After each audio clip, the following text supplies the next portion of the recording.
Yok.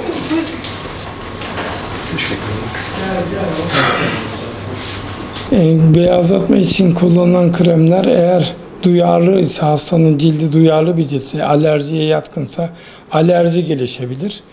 Ayrıyeten alerjik olmayan iritasyon reaksiyonları gelişebilir.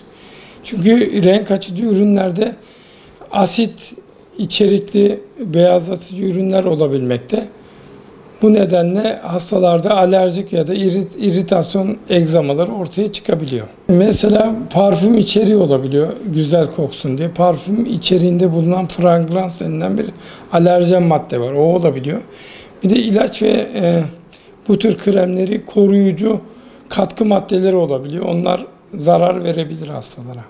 Alerjik yapılı insanlarda gelişebilir. Bazen kuvvetli asit içeriği olabiliyor bu tür ürünlerde. Hızlıca bir kimyasal reaksiyonda gelişebilir tabii ki. Sosyal medyada reklam yapan YouTuber gibi işte sosyal medya kullanıcıları var. Onlar tabii bu işten para kazanan insanlar. Reklamda oynayabiliyorlar. Yani reklam yapabiliyorlar bu tür ürünleri. Bu da tabii ki zarar veriyor hastalara ve diğer insanlara. Cilt sağlığı için, genel cilt sağlığı için tabii günde 2 litre civarında en az su tüketmek, güneşten korunmak. Çünkü güneşin ultraviyole ışını içerdiği için hem deri yaşlanmasına hem de ciddi güneş yanıklarına yol açabiliyor. O nedenle güneş koruyucu tabii cilt yapısına göre güneş koruyucu kullanmalılar.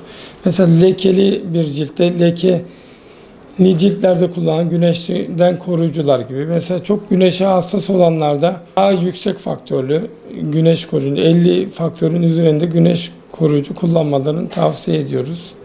Şapka takmaları, güneşli havalarda şapka takmaları, dengeli beslenmeleri ve de ciltlerini günlük nemlendirmelerini önermekteyiz. Cilt sağlığın tabii önemli, dış görünüş için de önemli. Ayrıca vücudu koruyan bir organ deri.